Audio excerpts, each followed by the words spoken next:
अगर जोरदार ताली बजाएंगे मजा आएगा। इसके बाद एवरीवन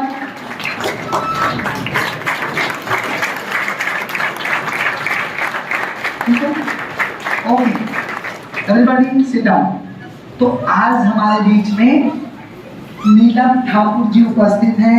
CGPSC 2021 इन्होंने नायब तहसीलदार का पद धारण किया है। तो एक बार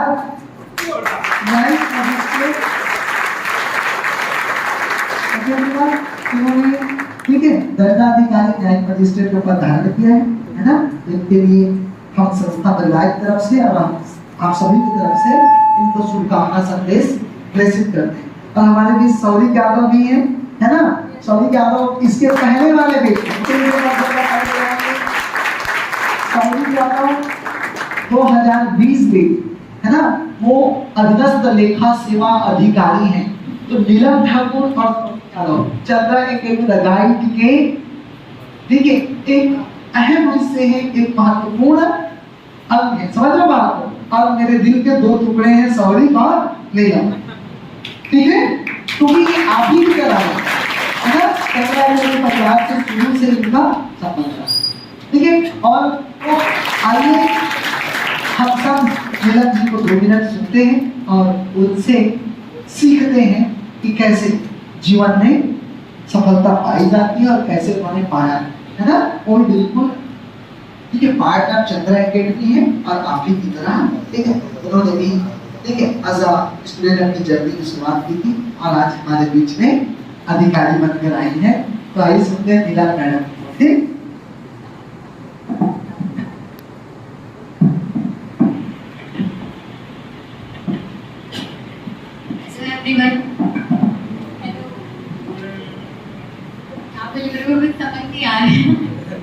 सर आप जब मतलब तैयारी करते हैं तो हम लोग बहुत नेगेटिव सोचने लग जाता है ना कभी कभी कि होगा या नहीं, ये सब चीज़ें तो मैं भी गुजरती थी। पर जब मैं अपने आप को प्रूव करती थी तो मैं हमेशा पॉजिटिव ही सोचती थी कि हमेशा मतलब मैं करूँगी, कुछ भी हो एग्जाम में क्लियर करनी होती है। तो जब भी आप तैयारी करते हो तो हमेशा यही सोचना चाहिए कि हमें हमेशा पॉजिटिव ही रहना है, कभी निगेटिव थॉट लाने ही नहीं चाहिए। मैं यही सीख हूँ अब तक की जर्नी में।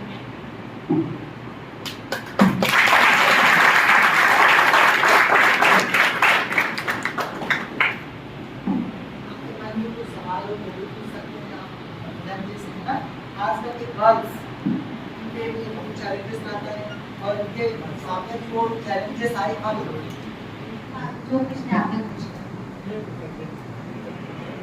मैं ये सवाल पूछ रहा था, जैसे कि हम लोग तैयारी कर रहे हैं, जैसे कई लोग मूलतः ही अपना उद्देश्य लेकर आते हैं कि हम लोग CGPSC का तैयारी करेंगे और एक अधिकारी बनेंगे। और जैसे इसमें कई चीज़ भ्रामक भी आता है कि जैसे तो व्यापम का निकल गया कुछ चीज़ भर्ती, अब इसमें हम लोग या छोड़ो हटाओ व्यापम में चले जाएंगे। अब इस चीज़ में क्या होता है, कोई 2 विषय का तैयारी करें चाहे 3 विषय की तैयारी, पूर्णतः नहीं करते। अब इस चीज़ में हम भ्रमित हो जाते हैं, इसमें जाएँ किसमें जाएँ। तो एक आप हमें ये बताइए मैडम कि हमें क्या करना चाहिए और क्या नहीं करना चाहिए, और हमें एक सफल अधिकारी बनने के लिए हमें क्या और चाहिए और क्या करना चाहिए, ये चीज़ बताइए। देखिए, अगर आपका एक निश्चित उद्देश्य है कि हमको BSc फाइट करना है तो कभी ऐसे व्यापक को लेके इतना चिंतित नहीं होना चाहिए, क्योंकि अगर हम BSc की तैयारी करते हैं तो वो व्यापक के लिए भी सफिशिएंट है, क्योंकि हम BSc में इतना डीप पढ़ लेते हैं, मेन के सिलेबस हो गए हैं आपका प्री का, तो आपका व्यापक आसानी से क्लियर हो सकता है अगर आप BSc के लिए डेडिकेट रहते हैं। मैं जब तैयारी करती थी मैंने व्यापक के कोई भी एग्जाम नहीं दिए थे, BSc आप अपना टारगेट हमेशा अपने ऊपर ही रखिए। किसी भी चीज के लिए अगर कोई भ्रामक ऐसी कुछ आती है बात, तो उसको आपसे मतलब निगेटिव नहीं होना है, उस चीज के लिए आपको पॉजिटिव ही रहना है।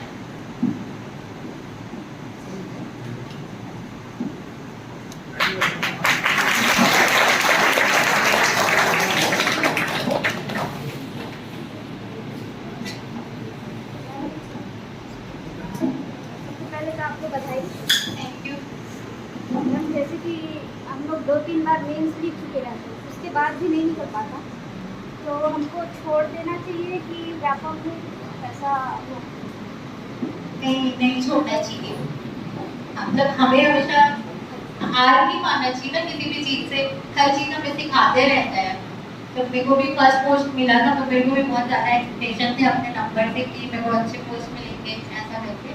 फिर सर ने समझाया, सॉरी सर ने भी समझाया कि नहीं जो भी है वो भी बेस्ट है, आप करते रहो, आगे बढ़ जाओगे करके। तो मेंस देना भी एक बहुत अच्छी बात है कि हम उस चीज़ से सीखते हैं। तो आपको कभी मतलब ऐसा नहीं सोचना चाहिए कि नहीं देना है। अगर मेंस का तैयारी कर रहे हैं और अभी नहीं निकला, तो अगर व्यापम का कोई एग्जाम आया है तो हम उसको भी मेंस का साथ साथ कैसे मैनेज। अब व्यापक का भी आता है, अब तो जैसे मेंस के सिलेबस ही ऐसे है कि आप आराम से व्यापक के लिए तैयार हो सकते हैं। जब आप प्री मेंस पढ़ते हैं तो मेरे को लगता है कि व्यापक में एग्जाम निकालने आसान पड़ेंगे, तो आपको देना चाहिए एग्जाम को, ऐसा नहीं है कि नहीं देना चाहिए। मैम कभी कभी ऐसा होता है ना, इंटरेस्ट ही नहीं आता, मतलब पीएससी में घुस चुके रहते हैं, उसके बाद किसी और में मन ही नहीं लगता, तो उसको कैसे होता है? ऐसा है तो फिर आपको अपने टारगेट को ही ऊपर रखना चाहिए कि हाँ मेरे को बीएससी करना है, तो जाके कोई कुछ भी बोले कि व्यापक दो ये दो, तो सब में ध्यान नहीं देना चाहिए। मेरे साथ ऐसा होता है कि कितनी बार देख चुकी हूँ, ऐसा लगता है यार व्यापम तो होगा ही नहीं, ऐसा लगता है, तो ऐसा मेंटेलिटी बन गया है पीएससी। हाँ तो आपको बीएससी देना है ऐसा बात सोच के रखें, तो आपको तैयारी करते रहना चाहिए अगर आप व्यापक की ओर ध्यान नहीं देना चाहते हैं तो। घर वाले बोलते हैं ना कि व्यापम में भी डालो, हाँ। हाँ वो मानती कि लोग चाहते हैं कि जॉब लगे, घर वाले ऐसा बोलते रहते हैं, लेकिन अगर हम अपने लक्ष्य के प्रति डेडिकेट है ना तो एक ना एक दिन वहाँ पे पहुँच ही जाएंगे। हाँ दोनों साथ साथ अगर प्रेशर करते हैं एग्जाम देने में आप अपने आप को आकलन भी कर सकते हैं ना, एग्जाम देते हैं व्यापक का तो क्लियर हो रहे हैं, तो अपने आप में भी ये अच्छा है कि हम पीएससी के लिए प्रिपेयर हो ही रहे हैं।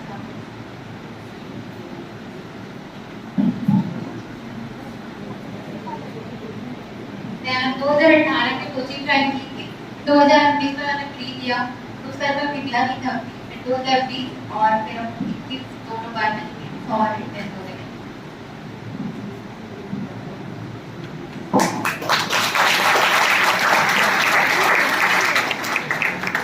थैंक यू नीला बेटा। देखिए ऐसा है कि हमेशा है ना, असफलता के बाद सफलता का स्वाद चखते हैं तो वो सफल सुहाना हो सकता है। आपने जितना संघर्ष जितना मेहनत किया वो बिल्कुल आगे बढ़ जाए ना। तो मैं हमेशा बोलता हूँ एक बार कोई सफलता हाथ पर जाती है ना, फिर आगे पीछे मुड़े कभी नहीं देखते। वैसे ही नीला और धर्म सौरभ दोनों के साथ समझ रहे बात को। फिर नहीं निकला, लेकिन जब निकला तो लगातार निकालते आ गए है ना। और ये चीजें है ना। चलिए आइए हम लोग हमारे बीच अधिकारी सेवा अधिकारी सौरभ जी, उनसे भी सुनते हैं सफलता के लिए हमें कौन से प्रयास करने चाहिए। और स्टिल दोनों ना नीलम और सौरभ इसके लिए प्रिपेयर कर रहे हैं और इनका अभी भी वही उद्देश्य है, देर बाद टॉप के पोस्ट को पाना। दोनों से मैंने वादा लिया है और दोनों ने मेरे से वादा किया है कि टॉप पोस्ट लेकर दिखाएंगे, और मुझे भी पूरा भरोसा है वो टॉप पोस्ट में सेलेक्ट होकर के यहाँ आए। मेरे बाद आइए जानते हैं हम सॉरी से। Thank you Chandra sir. Good evening all of you. देखिए पीएससी का जो जॉब है ना, देखिए कीमत किस चीज की होती है दुनिया में, जिसकी मात्रा कम हो। अगर पीएससी में सिलेक्ट होने के बाद ना हम लाखों लोगों को पीछे छोड़कर 100-200 में आए रहते हैं। जैसे ये सिलेक्ट हुई है, मैं सिलेक्ट हुआ, इसका मतलब क्या है? 99,900 लोगों को पीछे छोड़े हैं। अपने ही जैसे लोग, छोटे भी हैं बड़े भी हैं, अलग अलग बैकग्राउंड के हैं। तो ये सफलता के लिए आपकी संभावना और चुनौतियां दोनों रहती है। इन सब चीज को पार करके हम आगे आ रहे थे, इसलिए ऑटोमेटिक हमें समाज में इज्जत, दौलत और शोहरत मिलने लगती है। तो जैसे हमने कहा ना, है ना, और उन्होंने कहा सफलता सफलता, मोटिवेशन। तो देखिए एक बार में हम परफेक्ट होते नहीं। आप 2 बार मेंस लिखिए, 3 बार मेंस लिखिए, 2 बार प्री, 3 बार प्री नहीं निकल पा रहा है, तो देखिए कि प्रतियोगिता यानी प्रतियोगिता, दूसरे की तुलना में आपकी योग्यता कितनी है, कहाँ कमी रह जा रही है, किस पोर्शन में, किस भाग पर। एक उदाहरण से समझिए, एक व्यक्ति को प्यास लगी थी और उसको पानी की जरूरत थी। वो सोचता है कि मुझे मेहनत करनी है, भरपूर मेहनत करनी है पानी निकालने के लिए। तो एक बड़ा सा तालाब खुदाई करता है 1 महीने में, और फिर भी उसको पानी नहीं मिलता। अब उसके बाद किसी ने उसको अक्कल दिया, अब उसके बाद वो 15 दिन एक कुआं गहरा खुदाई करता है और उसको पानी मिल गया। मेहनत दोनों परिस्थितियों में किया था वो। तो आप तालाब खुदाई कर रहे हैं कि कुआं, आपके लक्ष्य क्या है, ये दुआ आपको आगे लेकर जाए। इस लक्ष्य को सेट करे और मेहनत, है ना। आपने सब मैक्सिमम लोग साइंस बैकग्राउंड के हैं, तो आप जानते हैं कार्य की मेहनत की परिभाषा क्या होती है। जिसमें परिणाम दिखे वो मेहनत और कार्य है। भाई दीवार को मैं ढकेल रहा हूँ और पसीने पसीना थपथपा गया हूँ, तो मेहनत तो बहुत किया हूँ, लेकिन काम क्या हुआ है? 0, शून्य। तो आपका परिणाम भी दिखे जी, ये आपकी मेहनत है। तो जब आप पढ़ाई किया करें तो इसको जांचोगे कैसे, परिणाम मिल रहे हैं कि नहीं। Test, class test, test series अपने आप से पढ़ो, दूसरे से पूछो, बताओ, लेकिन इसी से हम भागते हैं, डरते हैं, घबराते हैं, है ना। बाकी बढ़िया है, हम लोगों का प्री फिर निकल गया है। अभी 15 जून से मेंस है, हम तैयारी कर रहे हैं, और आप लोगों का आशीर्वाद और दुआ बनाए रखे, चंद्रा सर का भी बना रहे, और तो निश्चित तौर पर बेहतर करेंगे। ऐसे हम आपसे वादा करके जाते हैं, बेहतर करेंगे। आपको बहुत बहुत शुभकामनाएं। हाँ, एक चीज जरूर कहूंगा, आज हम प्रतियोगिता के ऐतिहासिक दौर से गुजर रहे हैं। सर को भी याद होगा कि शायद ही कभी प्रतियोगिता के दौर में इतने वैकेंसी एक साथ निकले हो, एक साथ। तो चूंकि सरकारी नौकरी मिलना थोड़ा कठिन होता है, चूंकि संख्या कम है जी।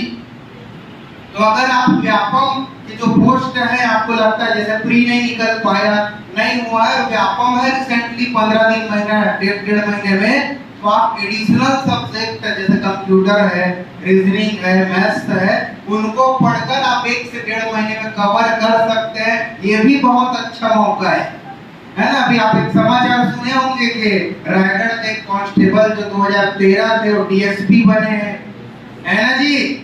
तो किया जा सकता है, तो कोई भी पोस्ट आप लीजिए, लेकिन लक्ष्य को ऊंचा और बड़ा रखिए, यही कहता हूँ। और बहुत बहुत आपको शुभकामनाएं। बस एक बात कहते हुए अपने वाणी को विराम देता हूँ कि सफलता मुझे पानी है, इसका इरादा करो।